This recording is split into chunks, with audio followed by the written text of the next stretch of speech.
whatever way, but it had to go because it didn't belong to me. So yeah, when you show up strong all the time, it doesn't work. You have to show up with vulnerability. You have to be, ready to receive that support. Though I have always been open to ask for support, like during that phase, my team helped me and all of them were always there. When I said, I can't do this, they stood up and they did it, whatever was required. In that way, I was open. But I am feeling low was never a statement that came out openly to anyone. So I think that is also important to accept. Yeah, that's so true. But having seen both your parents go through it, from where did you build that resolve, Shraddha, to say that I'm not giving up? Where did that you saw both your parents go through it. How did you build your resilience? So my father was diagnosed much later. So it was my mother before me who was diagnosed, and because she was stage 4 already when she was diagnosed. And I think the emotional turmoil happened then more because that was the first in the family, and maybe it was like almost life ending, like, and that was our first encounter with cancer per se in general, as a family and as a closest person to me. So having gone through her journey for already for 2 years, I think, and seeing her heal through it, through whatever ways possible, because it was her, willpower, her own sheer desire to live.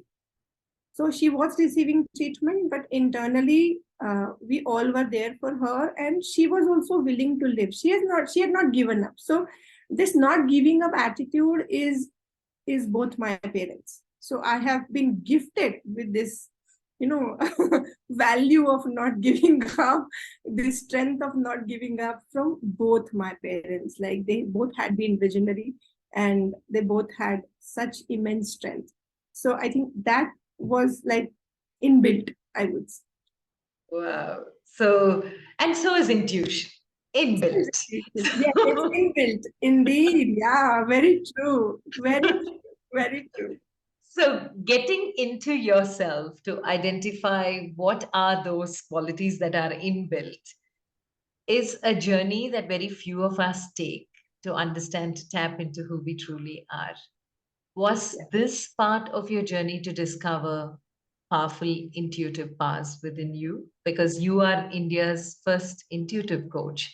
And that by itself is something that most of us, intuition is something most of us are gifted with, but very few tap into. So, True. Very true. how did you tap into it? And how did you realize that this was something that you can help the rest of the world get in touch with us?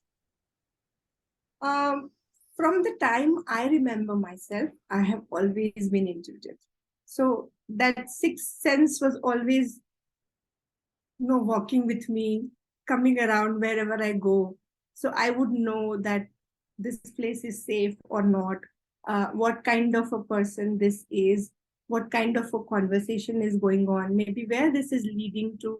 So from the time I remember myself, there was this part of me which was very prevalent, very very prevalent, I would say. And that's why I say maybe I'm gifted to a certain extent. Everyone is gifted, but maybe I had that, uh, you can call it as awareness level of knowing that this is something which is there with me.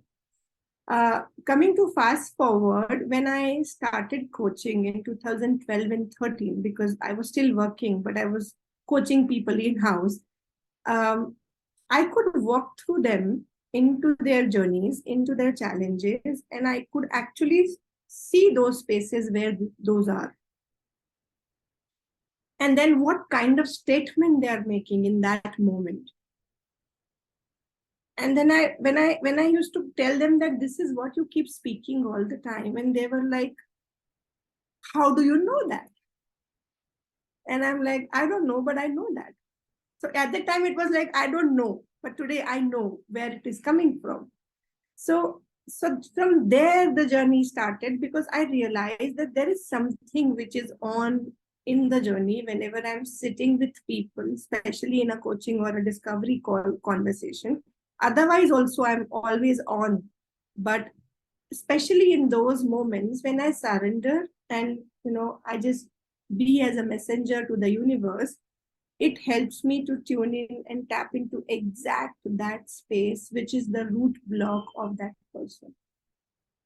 And that's why I say I just take 3 to 5 minutes to know what exactly is on in your world, and you're sorted, because people spend years together to identify what's the root block. There's no, because they keep on working on the superficial challenges, and then they land up there again and again, feeling that we are doing so much of work but nothing is moving.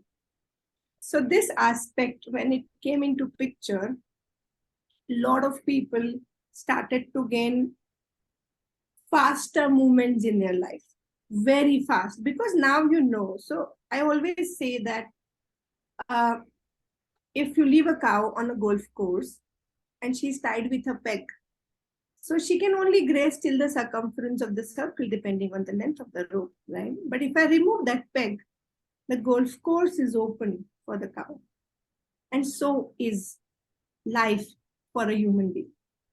So my job or my expertise is to identify that peg. A lot of people, they have reached the circumference, they have reached the circumference and they are putting hell lot of effort to shift the orbit. And the orbit shifting maybe on their money front, in their businesses, in their careers, in their relationships, their own health, it's not happening.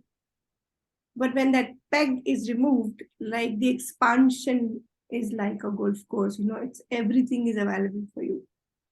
So that's where, I feel that I'm blessed to be given this space. And then now, because the sampling has increased so much, like I do discovery calls all the time, I coach all the time, I work on my own intuitions, I teach people to tap into their intuitions as well through different activities, exercises. I teach in my coaching, one of the modules is to teach my clients on tapping into their own intuitions for their well-being and every area of their life, whatever they would want the growth to be.